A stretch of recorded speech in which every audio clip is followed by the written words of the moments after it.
প্রিয় দর্শক, সবাইকে প্রীতি ও শুভেচ্ছা জানিয়ে শুরু করছে আমাদের নিয়মিত আয়োজন টেবিল টক অনুষ্ঠান। সঙ্গে আছে ডক্টর তৌহিদুল হক। দর্শক, ছাত্র শ্রমিক জনতার গণঅভ্যুত্থানের মধ্য দিয়ে সাবেক প্রধানমন্ত্রী দেশ ছাড়তে বাধ্য হন এবং নানা প্রসঙ্গ, নানা সেই প্রেক্ষাপট যে কেন এই ছাত্র শ্রমিক জনতার যে ন্যায্য যে দাবি, যে আন্দোলন, সেখানে রক্তাক্ত করা প্রায় ২,০০০-এর মতো মানুষ সেখানে প্রাণ দিতে হয়েছে অধিকার প্রতিষ্ঠার প্রসঙ্গে।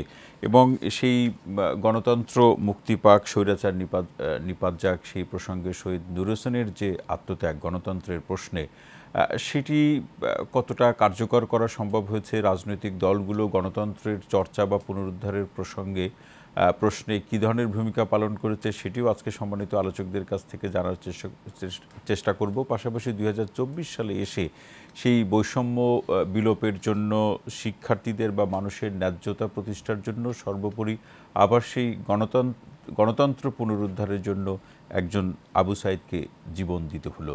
কেন বারবার আমাদের গণতন্ত্র পুনরুদ্ধারের প্রশ্নে, মানুষের অধিকারের প্রশ্নে কেন সেই জীবন দিতে হয়, সেই কারণ খোঁজারও চেষ্টা। পাশাপাশি বিগত সরকারের যে 0 পয়েন্টে কর্মসূচির যে ঘোষণার মধ্য দিয়ে, সেটি অনলাইনে ঘোষণার মধ্য দিয়ে ছাত্র শ্রমিক জনতা আবার সেটি প্রতিহত বা প্রতিরোধ করতে তারা সক্ষম হয়েছে। সেই ঐক্য ন্যায্যতার প্রশ্নে, গণতন্ত্রের প্রশ্নে সাধারণ মানুষের মধ্যে সেটি অটুট রয়েছে।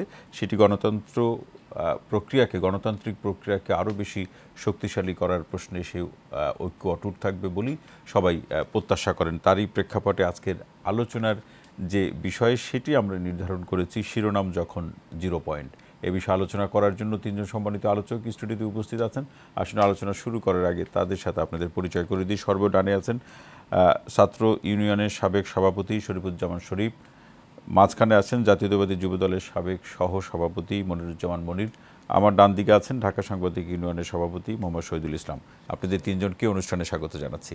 শুরুতে শরীফুজ্জামান শরীফে আসতে চাই যে আজকে সারাদিনব্যাপী গতকাল থেকেই মূলত 0 পয়েন্ট সবারই আলোচনার কেন্দ্রবিন্দু ছিল, নানাভাবে আলোচনা হয়েছে।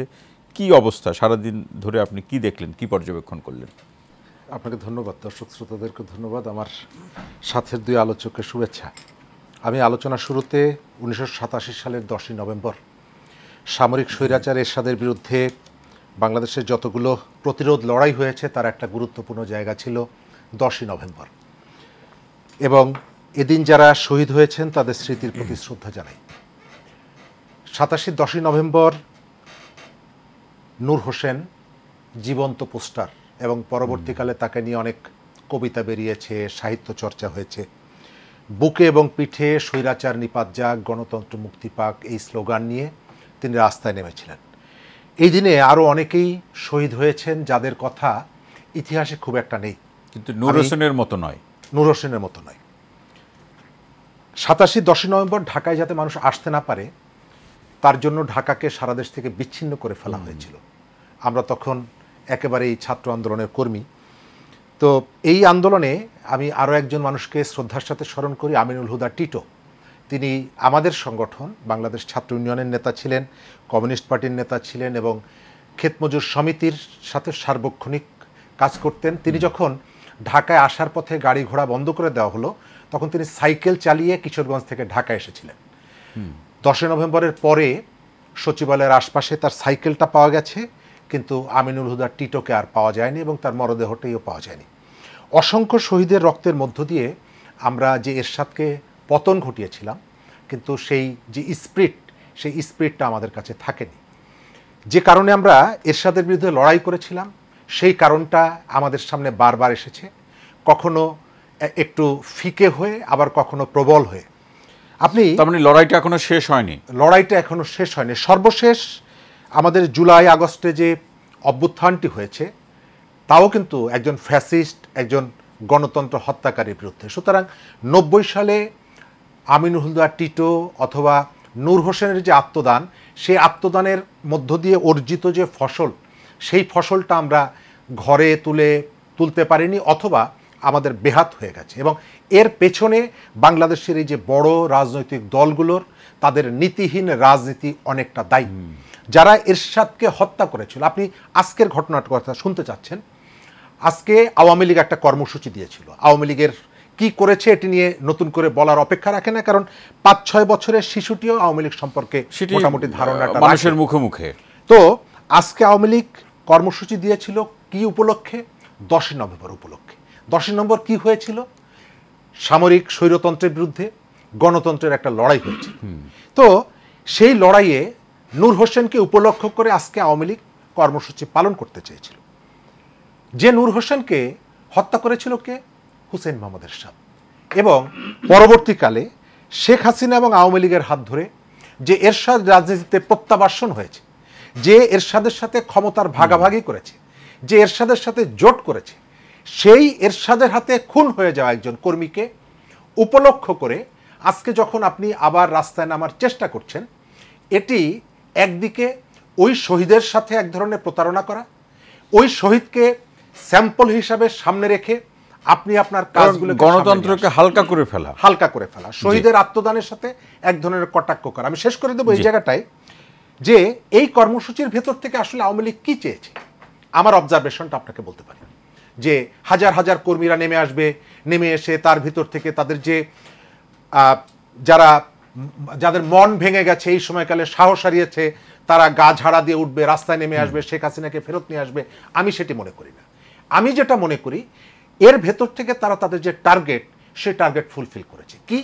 এর ভেতর থেকে তারা দেখাতে চেয়েছে ইন্টারন্যাশনালি, আপনি যেটি দেখেছেন যে কি কি কারণে এই কাজগুলো করতে হবে, ট্রাম্পের পোস্টার লাগাতে হবে ইত্যাদি ইত্যাদি, আবার ছবি তুলতে হবে। অর্থাৎ এই বিষয়টিকে তারা আন্তর্জাতিক সম্প্রদায়ের কাছে নিয়ে যাওয়ার একটা আকাঙ্ক্ষার থেকে, একটা পরিকল্পনার থেকে এই কাজটি করেছে। আপনি খেয়াল করবেন যে অনেক সময় প্রেস ক্লাবের সামনে একটা প্লাকার্ড দুইজনে বুকে নিয়ে দাঁড়িয়ে থাকে, পৃথিবীর অনেক জায়গায় একজন মানুষ একটা প্লাকার্ড নিয়ে দাঁড়িয়ে থাকে।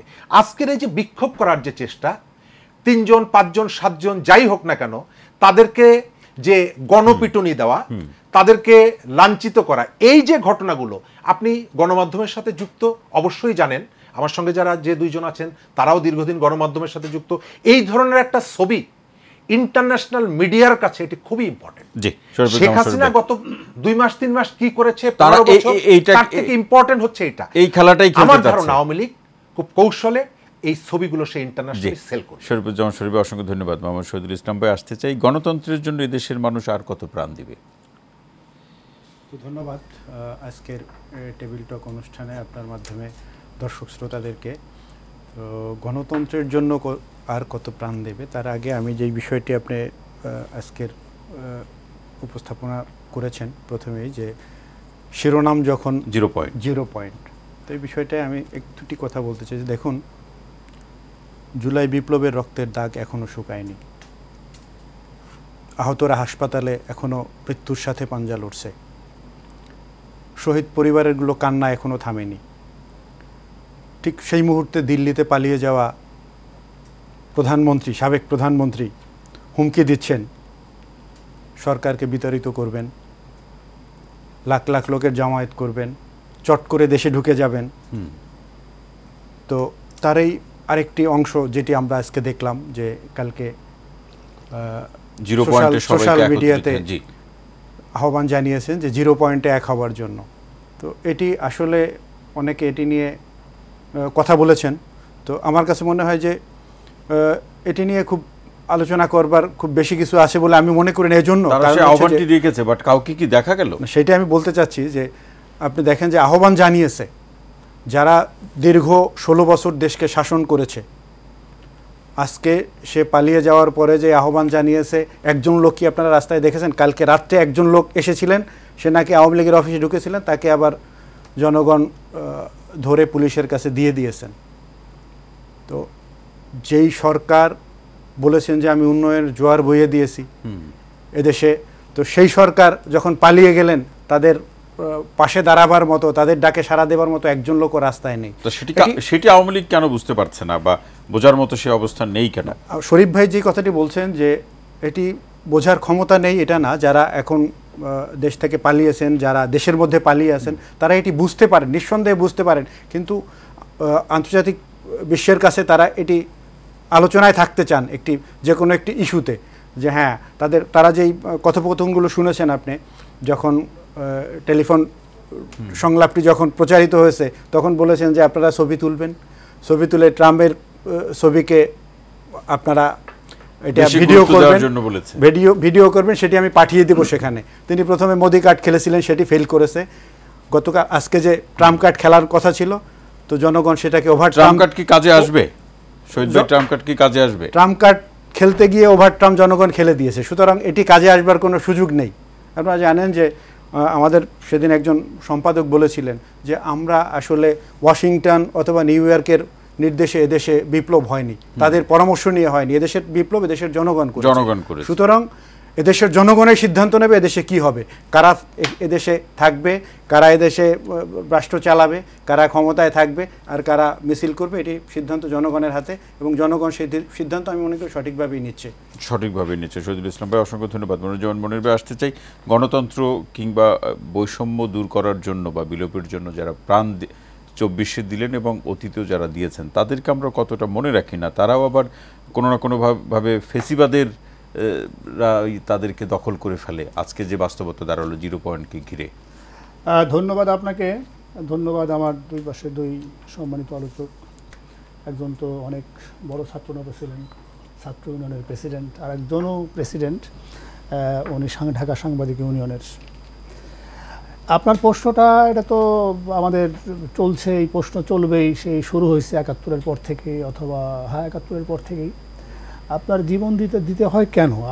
আমরা যদি ইতিহাসের দিকে তাকাই তাহলে টোটাল 80-এর দশকটাই আমরা রাজনীতিতে অত্যন্ত সক্রিয় ছিলাম। 87-এর 10ই নভেম্বর যখন নূর হোসেন জীবন দিলেন, দাবি করা হয় যে নূর হোসেন যুবলীগের কর্মী। গণতন্ত্র মুক্তি পাক, স্বৈরাচার নিপাত যাক, তার বুকে পিঠে এই স্লোগান লিখে সে ছিল। এবং আমার মনে আছে গুলি খাওয়ার আগে তাকে আমি নিজে স্বচক্ষে দেখছি। তো সুতরাং ওটা আমরা কিন্তু অত্যন্ত, ওই স্মৃতিটা আমরা তো ভুলতে পারবো না। ওই দিনের মিছিলে কী অবস্থা ছিল, কেমন করেছিল, কে কোথায়, কোন নেতা কোথায় দাঁড়িয়েছিল, অলমোস্ট আমাদের স্মৃতিতে এটা অনেক দিন আমরা বেঁচে থাকবো, যতদিন বেঁচে থাকবো মনে থাকবে। তো দেখেন, তিনি তো নূর হোসেন তো জীবন দিয়েছে গণতন্ত্র। হ্যাঁ, আমি সেটাই বলছি যে 87-এর 10ই নভেম্বর আওয়ামী লীগ দাবি করে যে সে যুবলীগের কর্মী। 87-এর 10ই নভেম্বর জীবন দিল নূর হোসেন। সম্ভবত জানুয়ারি মাসে নির্বাচনের ডিক্লেয়ার হলো। শেখ হাসিনা, পতিত স্বৈরাচার শেখ হাসিনা, তখন চট্টগ্রামের লালদিঘি ময়দানে উনি ঘোষণা করলেন যে এরশাদের অধীনে যারা নির্বাচনে যাবে তারা জাতীয় বিশ্বাসঘাতক, জাতীয় বেঈমান। কিন্তু পরে 2 দিন পরে বা 24 ঘন্টাও মনে হয় গেছে, বা 48 ঘন্টার মধ্যেই উনি ঢাকায় এসে গভীর রাত্রে ঘোষণা দিলেন যে নির্বাচনে আওয়ামী লীগ যাবে। তার মানে দেখেন যে মাত্র 100 দিনও হয় নাই, নূর হোসেন জীবন দেওয়ার 100 দিনও হয় নাই, শেখ হাসিনা কিন্তু টোটাল আন্দোলনের সাথে বিশ্বাসঘাতকতা করে, জনগণের আকাঙ্ক্ষার সাথে বিশ্বাসঘাতকতা করে, নূর হোসেনের সাথে শুধু নূর হোসেন তো না, জাফর, জয়নাল, মোজাম্মেল, দীপালি, কাঞ্চন সহ অসংখ্য, তাজুল ভাই সহ, ছাত্র ইউনিয়নের কর্মী যেটা বললেন শরীফ সহ অসংখ্য ছাত্র এবং জনতার রক্তের বিনিময়ের যে আন্দোলন, এরশাদের পতন প্রায় অত্যাসন্ন হয়ে গেছিল। তখনই কিন্তু উনি এই বিশ্বাসঘাতকতা করে নির্বাচনে যে এরশাদের একটা বৈধতা দিলেন। আর বিএনপির কর্মী হিসাবে আমি বলি যে যেদিন নির্বাচনে গেলেন, মূলত আওয়ামী লীগ বিএনপি কিন্তু বাংলাদেশের রাজনীতিতে একটা প্যারালালি মোটামুটি ছিল। 15 দল 7 দল আমি মনে করবো একই রকম ছিল। 2 নেত্রীর জাতীয় রাজনীতিতে অবস্থানটা কাছাকাছি একই রকম ছিল। কিন্তু যেই দিন উনি 88-র 3রা মার্চ নির্বাচনে গেলেন, তারপরেই আমরা দেখলাম রাজনীতিতে কিন্তু 15 দল ভেঙে 7 দল আর 5 দল হলো, এবং 5 দল আর 8 দল হলো। হ্যাঁ, তখন 7 দল 5 দল একত্রে আন্দোলন শুরু করছে, এবং আমাদের দেশনেত্রী বেগম খালেদা জিয়াকে আমরা উপাধি দিলাম কি, যে আপসহীন মানুষ উপাধি দিল, আপসহীন নেত্রী বেগম খালেদা জিয়া। আর একদিকে বিশ্বাসঘাতক বেঈমান শেখ হাসিনা। অর্থাৎ বাংলাদেশের রাজনীতিতে ওটা কিন্তু একটা টার্নিং পয়েন্ট। 4র্থ জাতীয় সংসদ, যেটা এরশাদের অধীনে করে শেখ হাসিনা একটা বৈধতা দেওয়ার চেষ্টা করলেন। বাংলাদেশের রাজনীতিতে আমি মনে করি যে বিএনপির যে একটা জনপ্রিয়তা, দেশনেত্রী বেগম খালেদা জিয়ার রাজনীতির যে একটা মহিমান্বিত দিক, আপসহীন যে একটা অবস্থান জাতির কাছে প্রমাণ হলো ওই দিন। এবং সেদিন ঢাকা বিশ্ববিদ্যালয়ে আমরা দেখছি যে সমগ্র ছাত্র সমাজ কিন্তু ওই নির্বাচন প্রত্যাখ্যান করলো। 15 দল ভেঙে 7 দল হলো, এই ছাত্র ইউনিয়ন, জাসদ, ছাত্রলীগ সহ অনেক সংগঠন কিন্তু সেদিন বেরোয় আসলো। এইগুলো বলতেছে কারণ আমরা ওই সময় খুব অ্যাক্টিভ ছিলাম কর্মী, আমরা ছাত্র রাজনীতিতে। তো জাতীয়তাবাদী ছাত্র দল ওই সময় অত্যন্ত একটা ভালো অবস্থায় চলে গেল আর কি। তো সেই যে বললেন যে ব্যর্থ হয়, এখন আর একটা জিনিস আসে, আন্দোলন আমরা করি, বাঙালির কিন্তু হাজার বছরের ঐতিহ্য আছে এই জনপদের, আমরা বহু আন্দোলন করছি অধিকার সংগ্রামের, হ্যাঁ, কিন্তু অধিকারের আদায় সংগ্রাম আমরা করি, কিন্তু সংগ্রামের যে বিজয় অর্জন হওয়ার বিজয় যেটা হয় তারপরে সেই ফলটা কিন্তু পোকামাকড় খেয়ে ফেলে। তো এক্ষেত্রে এর পিছনে কারণ কি, মানে পোকামাকড় খেয়ে ফেলার পিছনের কারণ কি? এর পিছনের কারণ সোজা কথায় যদি আপনি মোটা দাগে বলতে চান, অসৎ দুর্নীতিবাজরা। ধরেন আমি আমার বিগত জীবনে আমি যত টকশো করছি, আমি প্রত্যেকটা একটা মেসেজ দেওয়ার চেষ্টা করি, সেটা হলো যে একটা মানুষ যদি ঘুষ খায়, দুর্নীতি করে, ভাই তার রাজনৈতিক আদর্শ কি সে জাতীয়তাবাদী, না সে জামাতে ইসলাম, না সে কমিউনিস্ট, না সে মুক্তিযুদ্ধের চেতনা, আওয়ামী লীগ, ইটস নাথিং। দুর্নীতিবাজের তো কোনো আদর্শ না, এটা ঘুষখোর দুর্নীতিবাজ। তো এখন রাজনীতিবিদদের আগে সিদ্ধান্ত নিতে হবে যে আমরা ঘুষখোর দুর্নীতিবাজ, চোর বাটপাদেরকে আমরা রাজনীতিতে পুনর্বাসিত করব কি করব না। এখন আমি যেমন একটু আগে একটা আড্ডায় বলতেছিলাম, প্রচণ্ড ভারত বিরোধী, কেউ প্রচণ্ড পাকিস্তানের প্রতি দুর্বলতা, পাকিস্তান বিরোধী। আমি বললাম ভাই, এই ট্রাম্প অথবা মোদি বা পাকিস্তান বা অমুক কিচ্ছু যায় আসে না, আপনার দেশটা আপনি চালাবেন। হ্যাঁ, এত কাজও লাগে না, এত মেধাবীও লাগে না, খালি চুরিটা বন্ধ করেন, খালি চুরিটা করেন না, দয়া করে ফাইল সই করার সময় টাকার ফন্দ খোঁজেন না। আর আত্মীয়তা এবং স্বজনপ্রীতি, ধরেন শুধু যে দুর্নীতি, আর্থিক দুর্নীতি, আবার এলাকা প্রীতিও আছে, এলাকা প্রীতির চাইতেও আছে, আবার ধরেন বন্ধু বান্ধব খাই খাতির। ধরেন আপনার একটা বড় পদে আপনি আছেন, আপনার একজন ওই ছোট একজন আপনার যে চা খাওয়ায় ভাই, সে আসে বললো আমার অমকের অমক তো এই কইছে, আপনার এইটা বলছে, মানে কান কথা শোনা, তারপরে আপনার এই তয় তদবির, ঠিক আছে। দেখা গেলো যে একটা লোক ফিনান্সিয়াল হিসেবে টাকা পয়সা খাচ্ছে না, কিন্তু তার তদবির আছে, তার ভালো একটা পছন্দের একটা মানুষ আছে, তাকে এই ফেভারটুক করা যায়।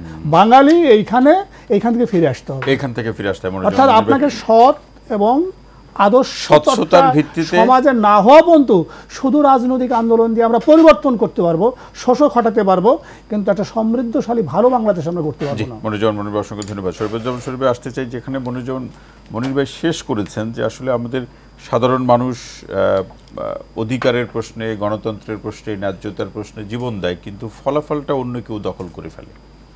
এই কথাটা আমি অনেকদিন ধরে বলছি যে এবারের যে অভ্যুত্থানটা, এই অভ্যুত্থানটা আপনি খেয়াল করবেন, এই কারণে অভ্যুত্থানটার ভেতর থেকে যে স্পিরিটটা ছিল সেটিকে ওন করা এবং সেটিকে লাইনে ধরে রাখাটা খুব চ্যালেঞ্জিং এবং খুব প্রয়োজন।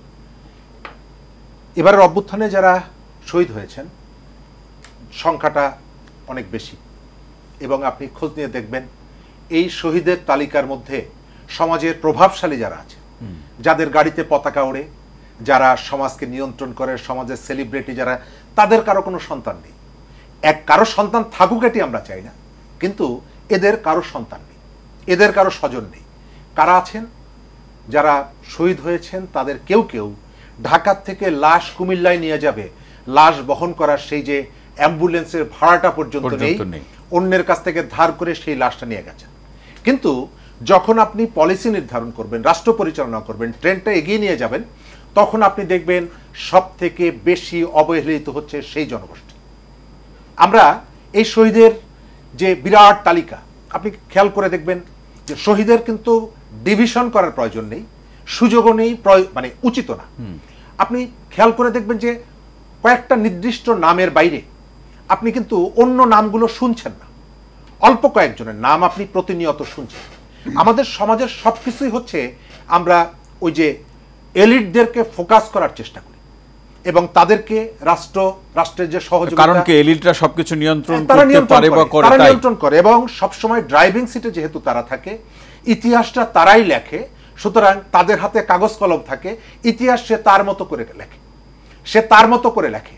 আমরা এটি দেখেছেন যে রাজশাহী থেকে পায়ে গুলিবিদ্ধ একজন নারী, তিনি কিন্তু এসেছেন প্রধান উপদেষ্টার অফিসের সামনে, বাড়ির সামনে, আমি সেটি বলতে চাই না। তো উনি যদি ঢাকার হতেন বা ঢাকা বিশ্ববিদ্যালয়ের হতেন, নিশ্চয়ই তিনি গেট থেকে কাঁদতে কাঁদতে তাকে ফিরে যেতে হতো না। কেন? আলাদা একটা ফোকাস তিনি পেতেন। অথবা এই সোসাইটিতে তার অনেক বন্ধু বান্ধব থাকতো, তারা হয়তো ওই জায়গাটায় নিয়ে যেত। আমি যেটা বলি, এই গণঅভ্যুত্থানের ভেতর থেকে যে অর্জনটা, সেই অর্জনটা আপনাকে পথে রাখতে হবে, আপনাকে এটিকে পাহারা দিতে হবে। কিন্তু দুঃখজনক হলেও সত্য, আমি প্রায় দেখি এটিকে ডাইভার্ট হয়ে যায়। আমাদের যে বেসিক যে জায়গাগুলো ছিল, ভাই খুব চমৎকার করে বলেছেন, আমাদের আত্মশুদ্ধির যে প্রয়োজনটা ছিল, আপনি সোশ্যাল মিডিয়াতে এত বড় একটা পরিবর্তনের পরে আপনি সেই আত্মশুদ্ধির জায়গাটিকে দেখছেন। শ্রীলঙ্কা 1 বছর আগে ঠিক এরকমের পরিস্থিতিতে তো পড়েছিল, শ্রীলঙ্কাকে নিয়ে বলা যেতে পারে এর চেয়ে ভয়াবহ, এর থেকে ভয়াবহ ছিল। আপনি দেখেন যে গত 1 বছরের মধ্যে সে তার রাষ্ট্রটাকে, সে তার ইকোনমিকে একটা লাইনে নিয়ে এসেছে। এই যে গত কয়েকদিন আগে ওয়ার্ল্ড ব্যাংক তার জিডিপি নিয়ে যে পূর্ব সতর্কতা যেটা দিয়েছিল, যে ধারণাটা দিয়েছিল, সেখান থেকে সরে এসেছে। তারা বলেছিল 2.5 থেকে 3% জিডিপি হবে, সেটি আকস্মিকভাবে বেড়ে গেছে 4, 4.5 চলে গেছে। এরকমের একটা পরিস্থিতির মধ্যে সেখানে প্রেসিডেন্ট নির্বাচন হয়েছে, সেখানকার মানে সংসদ নির্বাচনের প্রস্তুতি নিচ্ছে। আমাদের মতো শহরে প্রতিদিন এই পকেটে মারামারি, সেই পকেটে গুতাগুতি, অমুক স্পটে ধাক্কাধাক্কি। আপনি জিজ্ঞেস করেন, এটি নিয়ে আমরা কেউ কেউ উৎসাহিত হতে পারি, আপনি আমি আমরা উৎসাহিত হতে পারি যে মানুষ রাস্তা ছাড়ছে না, মানুষ তার কথা বলছে। কিন্তু আপনি একেবারে সাধারণ মানুষের কাছে জিজ্ঞেস করেন, মানুষের মনের মধ্যে একটা আতঙ্ক, মানুষের মনের মধ্যে একটা ভয়।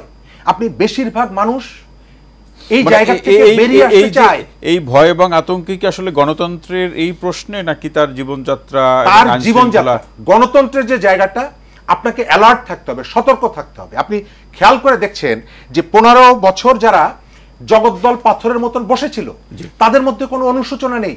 তাদের একজনও বলছে না যে আমরা ভুল করেছি, তাদের একজনও বলছে না যে আমাদের ভুল হয়েছে। আর আমরা যারা, আমরাও আমাদের যে দায়িত্বগুলো, সেই দায়িত্বগুলো যথাযথভাবে পালন করছি না। আমাদের এখানে হঠাৎ করে, আমি বলছি যে 15 বছরের প্রশাসনের যে অধপতনটা ঘটেছে, আমি সেখান থেকে বের করিয়ে আনার চেষ্টা করলাম।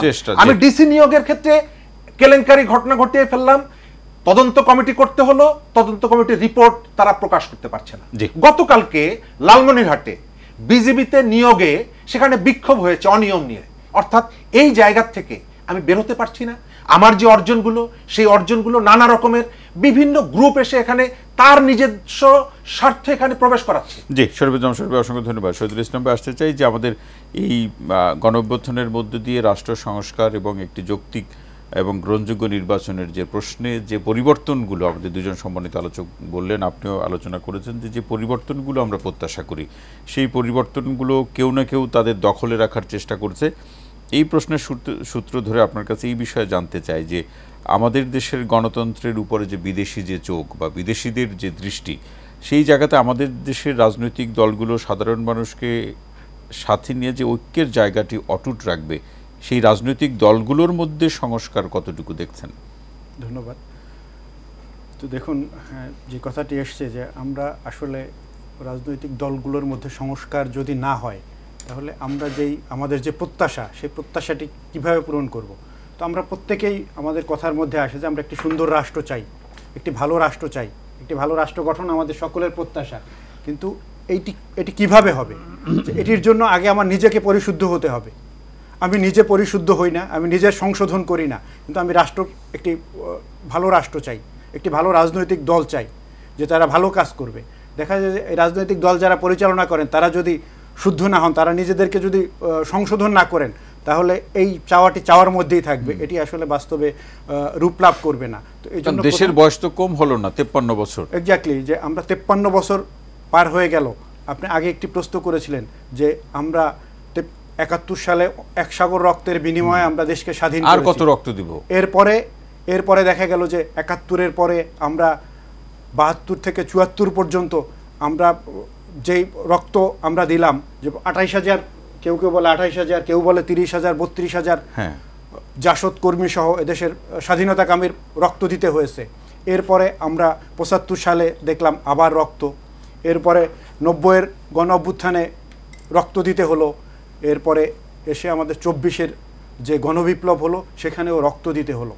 তো সেই রক্তর ধারা তো থামছে না, তো আমরা আর কত রক্ত দেব? তো এই জন্য তখনই রক্তপাত বন্ধ হবে যখন আমরা নিজেদেরকে আমরা পরিশুদ্ধ করতে পারবো। রাজনৈতিক যে কালচারটা, এই রাজনৈতিক কালচারটা আমাদের দেশের যে রাজনৈতিক কালচারটা শুরু হয়েছে, জোরের রাজনৈতিক কালচার, মানে পেশি শক্তির রাজনীতি যেটা, এটি যদি আপনি এদেশ থেকে বিতাড়িত করতে না পারেন, তাহলে আমরা যেটা বলতেছি যে আর কত রক্ত দেবো, এই রক্ত কতদিন দিতে হবে। সেই পরিবর্তন রাজনৈতিক দলগুলোর মধ্যে কতটুকু দেখছেন?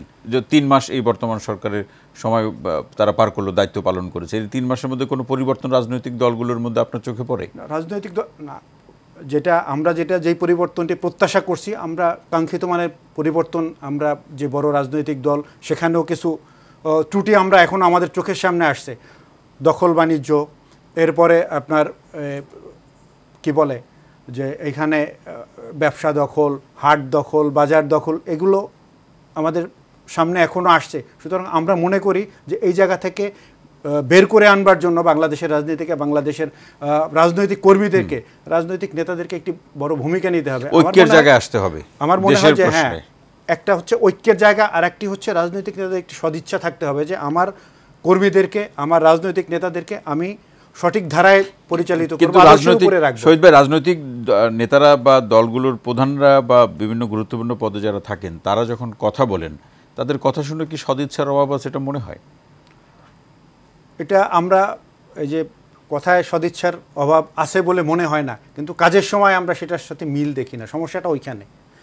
তো আমাদের কাজের এবং কথার মধ্যে কথা এবং কাজের মধ্যে যদি মিল না থাকে, তাহলে আপনি এই সমস্যার সমাধান করা কঠিন হয়ে পড়বে। শহীদুল ইসলাম ভাই, অসংখ্য ধন্যবাদ।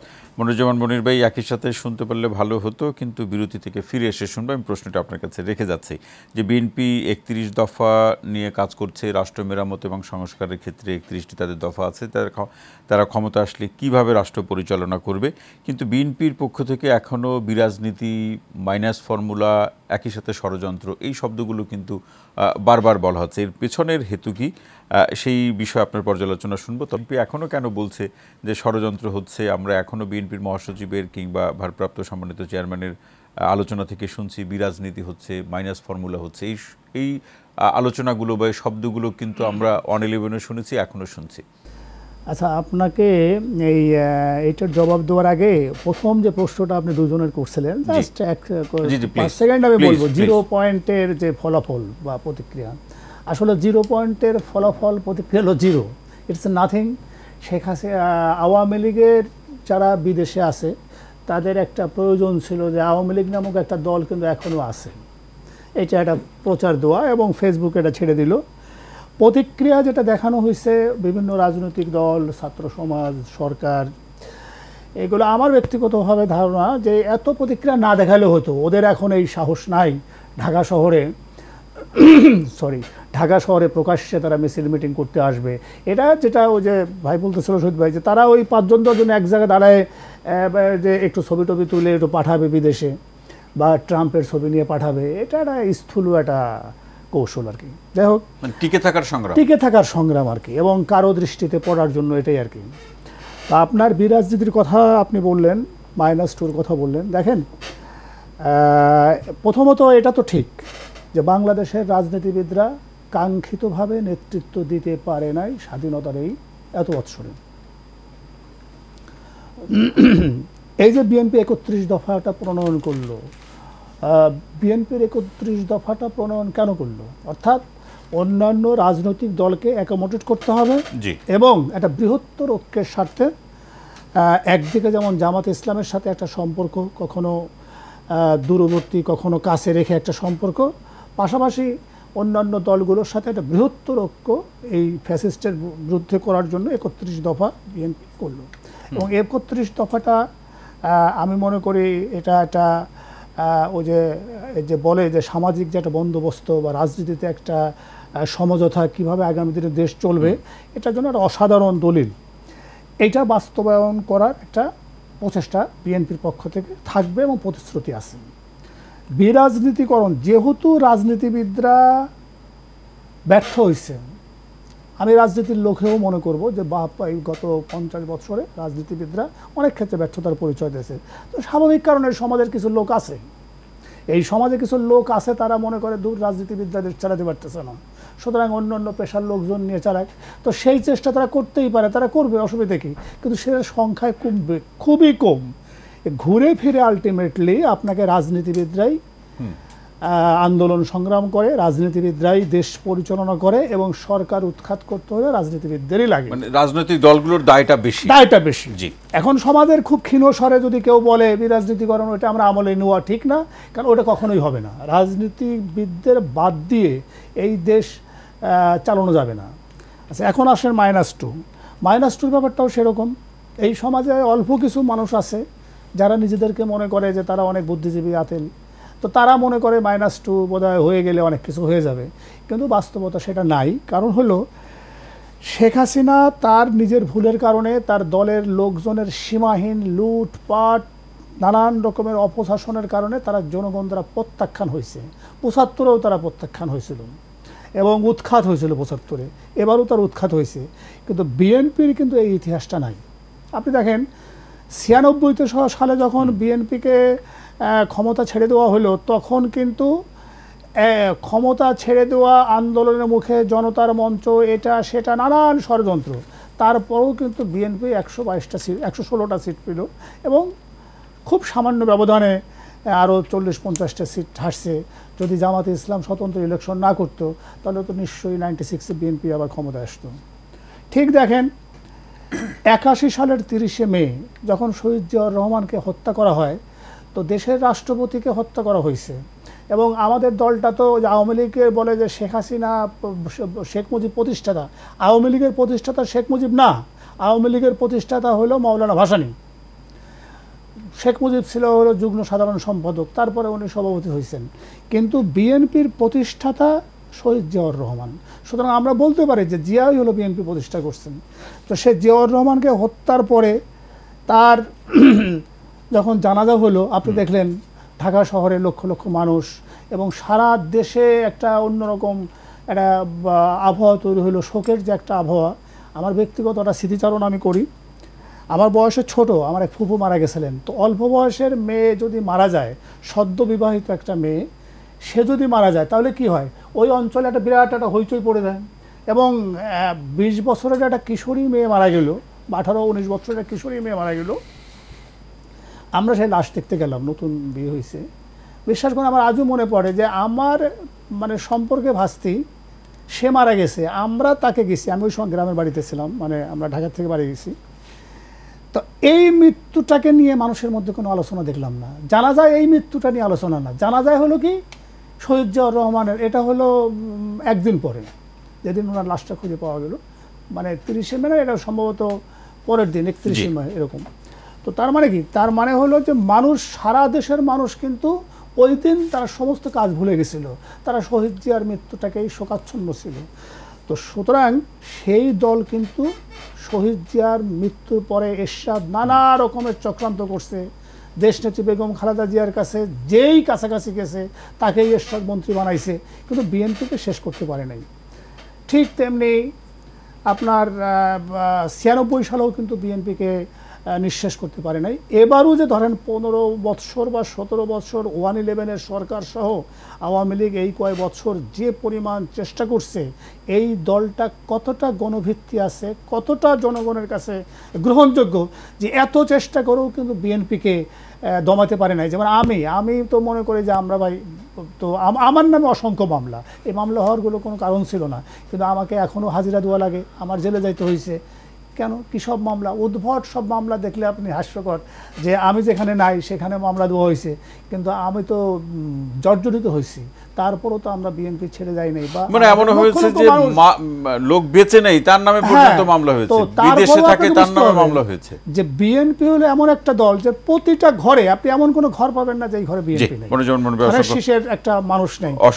এই দলকে বিশ্বাস রাখতে হবে, আস্থায় রাখতে হবে, আস্থায় রেখেই একটা জাতীয় নির্বাচনের ব্যবস্থা করতে হবে, যদি আপনি দেশের জন্য যদি ভালো কিছু করতে চান। অসংখ্য ধন্যবাদ। আরো আলোচনা শুনবো। শরীফুজ্জামান শরীফ আসছে। এই পর্যায়ে আলোচনাটাকে আরো একটু স্পষ্ট করতে চাই যে আমাদের দেশে আমরা কখনো ভারতের প্রভাবের কথা শুনি, কখনো চীনের প্রভাবের কথা শুনি, কখনো মার্কিন যুক্তরাষ্ট্রের প্রভাবের কথা শুনি।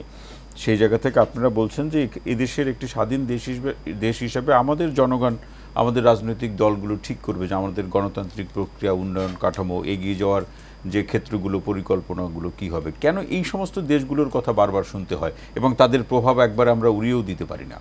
ধন্যবাদ। এই জায়গাটায় আলোচনাটা সিজনের উপরে নির্ভর করে। কখনো আমি আমেরিকার একজন ডেপুটি সেক্রেটারির একটা স্টেটমেন্ট যখন আসে তখন আমি উল্লসিত হই ওই স্টেটমেন্টটা যদি আমার প্রতিপক্ষের উপরে একটা বোঝা হিসাবে চাপ দেয়। আবার কখনো সর্বোচ্চ জায়গা থেকে কোনো একটা স্টেটমেন্ট এলে আমি বলি যে এটা তাকে নানাভাবে প্ররোচিত করে এটি করা হয়েছে। আমাদের যে দাসত্ব সুলভ যে মনোভাব, এই কারণে আমাদের মূল ফোকাসটা হচ্ছে ক্ষমতা, এবং ক্ষমতাকে এনশিওর করার জন্য এই কাজগুলো আমরা করি। আমরা লবিস্ট নিয়োগ করি, আমরা টাকা বিনিয়োগ করি, আমরা তাদের কাছ থেকে নানা রকমের কনভিন্স করার চেষ্টা করি। এখান থেকে আমাদের কি বেরিয়ে আসা সম্ভব? আমি মনে করি যে এখনো সম্ভব না, কারণ আমাদের এখনো সম্ভব না। এবং এটি ওই যে বললাম যে আমেরিকা খারাপ, এটা হচ্ছে আমার কাছে গ্রীষ্মকালে মনে হয় আমেরিকা খারাপ, ভাদ্র মাসে এসে মনে হয় ইন্ডিয়া খারাপ, আবার ওই আমেরিকা আবার হেমন্তকালে এসে আমার কাছে আমেরিকা ভালো লাগে। আপনি দেখবেন এই যে গত কয়েক বছরে বাংলাদেশের বিভিন্ন বিষয়ে এই দেশগুলোর ভালো মন্দ আমরাই নির্ধারণ করি হচ্ছে যে আমেরিকার স্বার্থটা আমার পক্ষে গেল কি গেল না, ভারতের স্বার্থটা আমার পক্ষে গেল কি গেল না, ভারত যে সিদ্ধান্তটা নিয়েছে এই সিদ্ধান্তে আমি উপকৃত হলাম নাকি ক্ষতিগ্রস্ত হলাম, ভারতকে আমেরিকার সিদ্ধান্তে আমি উপকৃত হলাম না ক্ষতিগ্রস্ত হলাম। এই যে আমেরিকাকে নিয়ে শেখ হাসিনার যে টেলিফোন সংলাপ, এটি সত্য মিথ্যা কতটুকু আমি জানি না।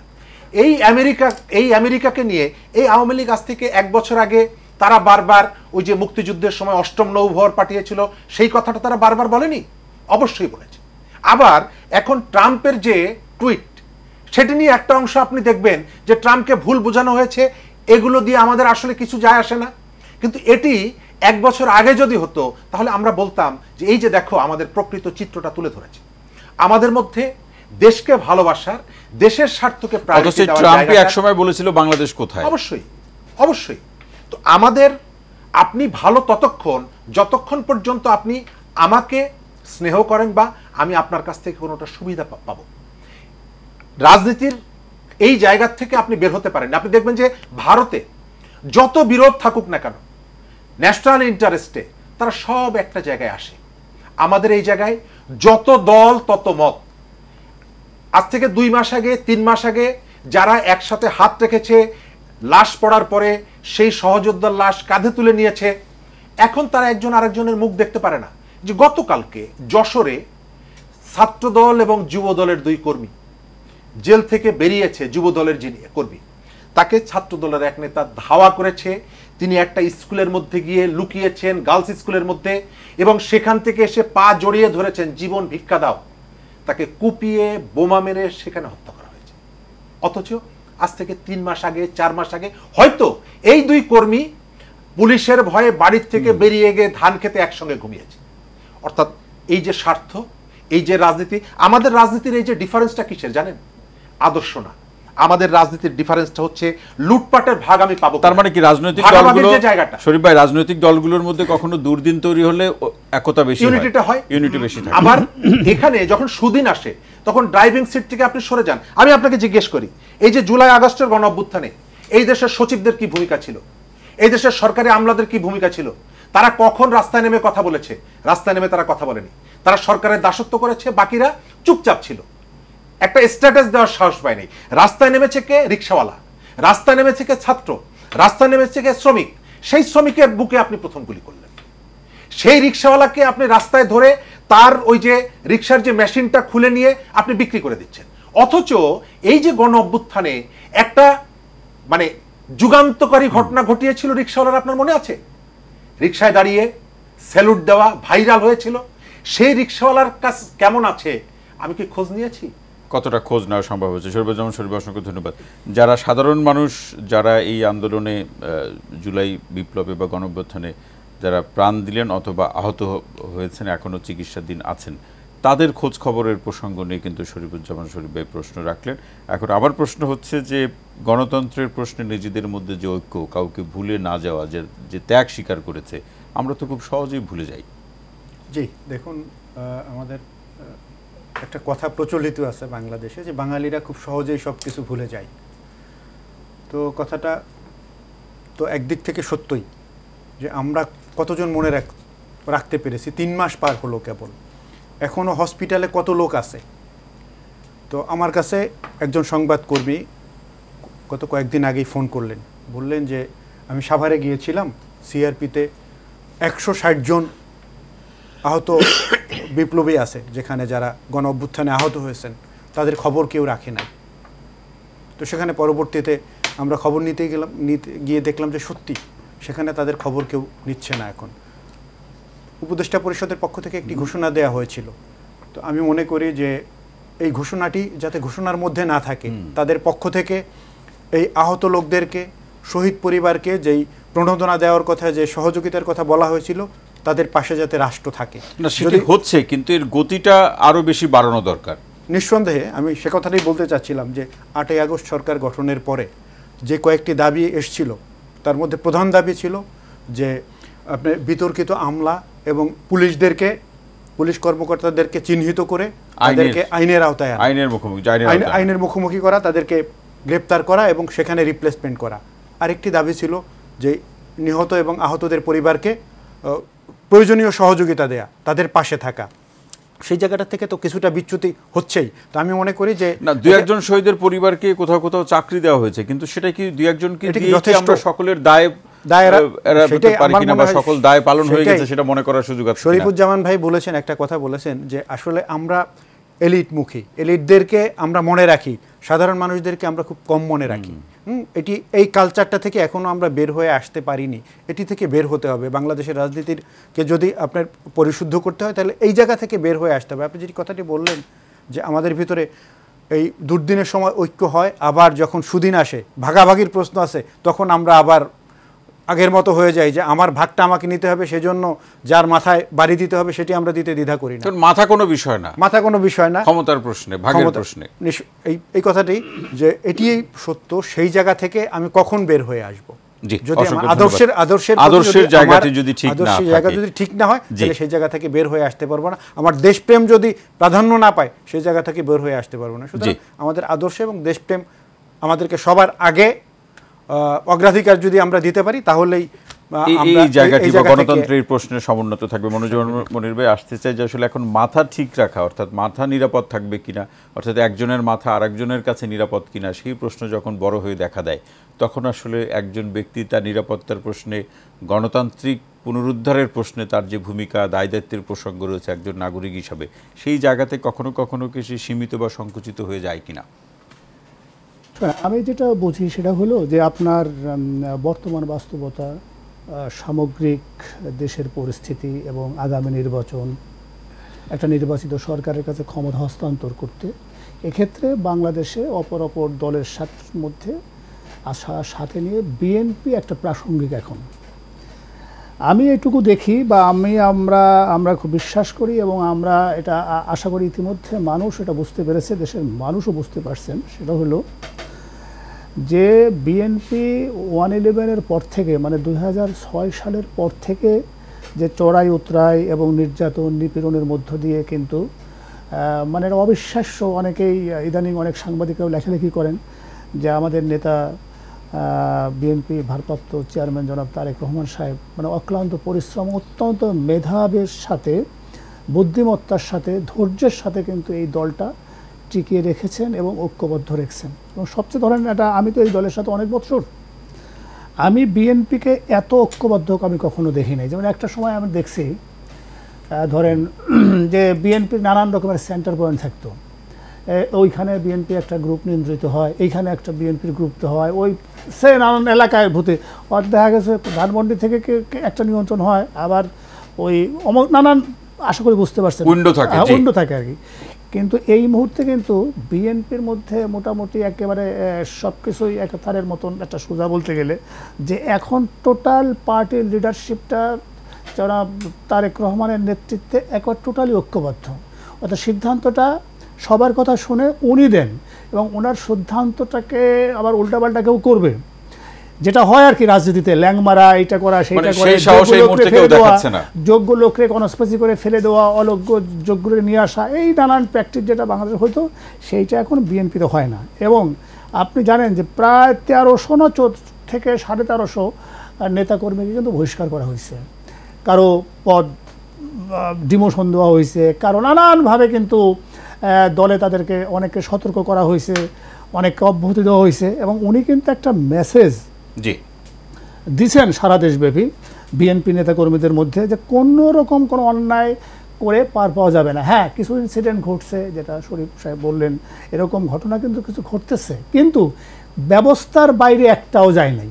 আমি নিশ্চিত এইটা নিয়েও একটা ব্যবস্থা হবে। সুতরাং আমরা মনে করি আগামী দিনে একটা সঠিক নির্বাচনের মধ্য দিয়ে যদি বিএনপি দেশ পরিচালনার সুযোগ পায়, আমার বিশ্বাস অতীতে ছোটোখাটো ত্রুটি যাই থাক, জনাব তারেক রহমান অত্যন্ত দক্ষতার সাথে এই সরকার পরিচালনা করবেন এবং একটা ভালো মানের দেশ গড়বেন, এটা আমি বিশ্বাস করি। এটা আপনি বিশ্বাস করেন। মনিজন মনির, অসংখ্য ধন্যবাদ। একটা বিরতিতে যাব। শরীফ ভাই প্রশ্নটি রেখে যাই যে একটি ভালো গণতন্ত্রের বিকল্প তো আরও ভালো বেশি গণতন্ত্র, তো সেই জায়গাতে রাজনৈতিক দলগুলোর মধ্যে যে ঐক্যের প্রশ্ন, আমরা অতীতে যে জোটবদ্ধ হয়ে আন্দোলন সংগ্রামের যে চিত্র দেখেছি, এই এখন যে বাস্তবতা বিরাজ করছে, একটা বর্তমান সরকার যৌক্তিক সংস্কার শেষে একটা যৌক্তিক সময়ের মধ্যে তার একটা নির্বাচনের প্রসঙ্গগুলো নিয়ে রাজনৈতিক দলগুলোর সাথে সে আলাপ আলোচনা হয়েছে। এই প্রশ্নে রাজনৈতিক দলগুলো গণতন্ত্রকে সমুন্নত রাখা, শক্তিশালী করার প্রশ্নে তাদের সেই ঐক্যবদ্ধ প্রয়াসের জায়গাটি ঠিক থাকবে কিনা, এটি নিয়েও কিন্তু কারো কারোর মধ্যে প্রশ্ন শুরু হয়েছে, কেউ কেউ প্রশ্ন রাখছেন। শরীফ ভাই আসতে চাই যে আসলে রাজনৈতিক দলগুলোর মধ্যে ঐক্য কতদিন থাকবে, সেই প্রশ্ন নাগরিক সমাজের পক্ষ থেকে কেউ কেউ রাখছেন, গণমাধ্যমে সেটি নিয়ে আলোচনা হচ্ছে। ধন্যবাদ। আমি মনে করি যে ইউনিটি থাকা না থাকার থেকে গুরুত্বপূর্ণ হচ্ছে যে আপনি স্পিরিটটাকে ধারণ করেন কিনা। আপনি যদি স্পিরিটটাকে ধারণ করেন, তাহলে প্রতিদিন সকালবেলা উঠে একসাথে টুলের উপরে বসে চা খেতে হবে, গল্প সল্প করতে হবে, আমি সেটা মনে করি না। কিন্তু যদি আপনি এই স্পিরিটটাকে ডাইভার্ট করতে চান, তখন আপনার আমার মধ্যে সন্দেহটা তৈরি হবে। মানে সম্পর্কটা দেখানোর বিষয় না, দেখানোর বিষয় না, এটি প্র্যাকটিসের বিষয়। কতগুলো সন্দেহ ইতিমধ্যে তৈরি হয়েছে। কেন তৈরি হয়েছে? এই গণঅভ্যুত্থানে আমি যে পার্টিটা করি, বাংলাদেশের কমিউনিস্ট পার্টি, আমরা গত 15 বছরে আমাদের যতটুকু সাধ্য আছে, আমরা সরকারের ভাগ বাটোয়ারা, হালুয়া রুটি, খুদকুড়ো এর মধ্যে আমরা যাইনি। আমরা চাইলে শেখ হাসিনার সাথে জোটবদ্ধ হয়ে 2, 4, 5টা এমপি, 2 জন মন্ত্রী, এটা হওয়া আমাদের পক্ষে সম্ভব ছিল। কিন্তু আমরা ওই ভাগাভাগিরটাই যাইনি।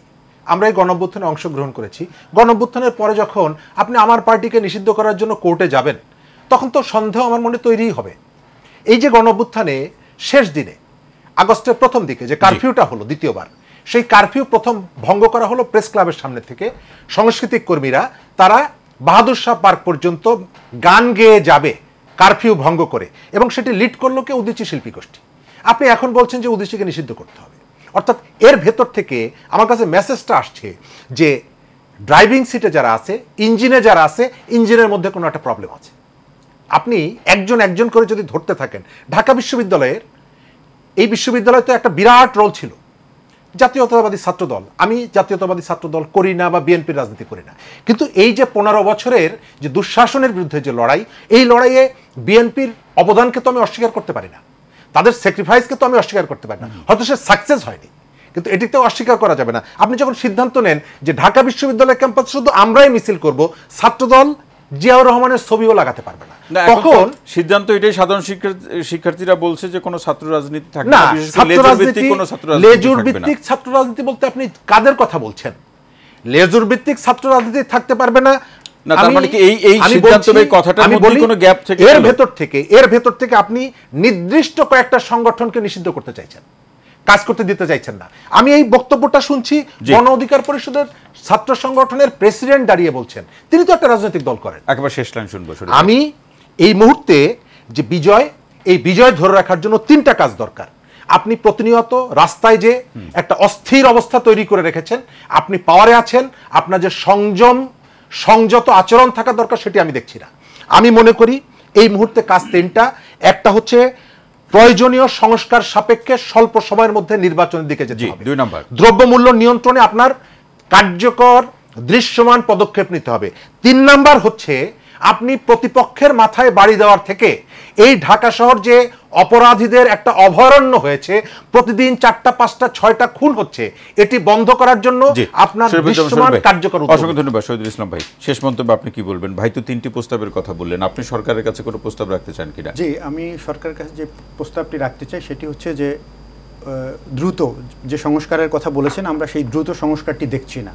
আমি আবেদন করতে চাই যে যেভাবে চলছে, তো হোমিও গতিতে চলছে বর্তমান সরকার, যেটি প্রত্যাশা ছিল এদেশের জনগণের, রাজনৈতিক দলগুলোর, যে এই সরকার ক্ষমতায় আসবার পরে প্রশাসনকে সংস্কার করে দ্রুত একটি নির্বাচনের কথাটি যারা বলছেন, রাজনীতিকরা বলছেন, আমরাও মনে করি যে নির্বাচন আপনি যখনই দেন পরিবেশ তৈরি করবার জন্য আপনাদের কাজটি খুব দ্রুত করা দরকার। সরকার তো সকলের সহযোগিতার আহ্বানটি বারবার রাখছে, এখন সবাই যদি সহযোগিতা না করে সরকার সহযোগিতা পাবার জন্য তাদেরকে সঠিক লোক তো চয়েস করতে হবে। আমি একটু বলি, দুইজন উপদেষ্টার সাথে একটা অনুষ্ঠানে গত 2 দিন আগেই কথা হয়েছিল। এখন যখন উপদেষ্টারা বলেন, আমরা যখন বললাম যে সংস্কারগুলো কেন হচ্ছে না, তখন একজন উপদেষ্টা বললেন যে আমাকে ভালো 10টা লোকের নাম দেন তো। এটা তো খুব ভয়ঙ্কর কথা। বাংলাদেশে কি ভালো কোনো লোক নাই? তাদের চোখে ভালো লোক পাচ্ছেন না তারা? 18 কোটি মানুষের মধ্যে এত বড় বড় রাজনৈতিক দল যারা দেশ চালিয়েছেন, তারা বলেন যে 10টা ভালো লোক দেন। তাহলে এই 18 কোটি আসলে কারা? না, তাইলে এই 18 কোটি লোক কি সবাই খারাপ? তাহলে এটা পাচ্ছেন না কেন? এর মধ্যে কোনো ষড়যন্ত্র আছে কিনা, অথবা কোনো অন্য কোনো উদ্দেশ্য আছে কিনা সেটি দেখতে হবে। আমি রাজনৈতিক দলগুলোর কাছে আহ্বান জানাবো যে আপনারা উপদেষ্টাদের সাথে কথা বলুন, যদি তারা ভালো লোক না পেয়ে থাকে আপনারা ভালো লোক সাপ্লাই দেন। অসংখ্য ধন্যবাদ শহীদুল ইসলাম এবং মনিরুজ্জামান মনির ভাই। শেষ মন্তব্যে কি বলবেন? শেষ মন্তব্যে শুধু এটুকু বলবো যে আগামী 6 মাসের মধ্যে আমরা আশা করি একটা জাতীয় নির্বাচনের ব্যবস্থা করবে। 6 মাসের মধ্যে। দ্বিতীয়ত বা সবার আগে আরেকটা কথা বলা দরকার, সেটা হলো যে এই যে শিক্ষা ব্যবস্থার পরিবর্তনটাও হওয়া দরকার। ধরেন কথা তো অনেক বলা যায়, শুধু একটা কথা বলি, আমাদের পাঠ্যপুস্তকে বাচ্চাদের যারা পড়াশুনো করে এই ক্লাস 1, 2 এরকম, এখানে তো নানান রকমের লেখা হয়, সেই সব জায়গায় লিখতে হবে এখন যে যাহার বাবা ঘুষ খায় তাহার সাথে চলিও না, এই জাতীয়, মানে যাহার বাবা অন্যায় করে, চুরি করে, তাদের সাথে চলিও না। অর্থাৎ আপনার আমূল চরিত্রগত এবং বৈশিষ্ট্যগত জাতির যদি পরিবর্তন না হয়, তাহলে আমি মনে করি ওই বারবার আন্দোলন হবে, সংগ্রাম হবে, ফসল খেয়ে যাবে লুটেরা। দিন শেষে আমরা কি চাই? উদ্দেশ্য কি? উদ্দেশ্য হলো সততার সাথে ভালো একটা সমৃদ্ধশালী দেশ গঠন। তো আপনার যদি সমৃদ্ধশালী দেশ গঠন হবে যদি আপনার বিভিন্ন কি পয়েন্টে যদি আপনি দুর্নীতিবাজদেরকে বসা রাখেন এবং দেশ এবং মানুষের প্রশ্নে চুরি করে আনে পরের সম্পদ লুণ্ঠন করে আনে বাবা মেয়ে ছেলে এক টেবিলে ভাত খাচ্ছে, সেই সংস্কৃতি কেন বাবা বলে না, মেয়ে কেন বলে না যে বাবা আমি তোমার সাথে এত বিদেশে ভ্রমণে আসলাম, খেলাম দিলাম, এ তো চুরির টাকা, তোমার কি ইনকাম আছে, তোমার ট্যাক্সের ফাইল কি? যতদিন আপনার এটা না হবে ততদিন মানে ঘরে বাইরে সব জায়গায় জবাবদিহিতার বারবার ভাঙা করা হবে। এই সরকার ভালো না, এটা উৎখাত করো, আর একজনের আনো, আর এই হবে আর কি। তো আমরা ওটাই করতে থাকবো তা না। আমাদের আবার যদি ধরেন সবাই আপনি বিচার করতে চান, এত বিচার করে আপনি জেলে জায়গা দিতে পারবেন না।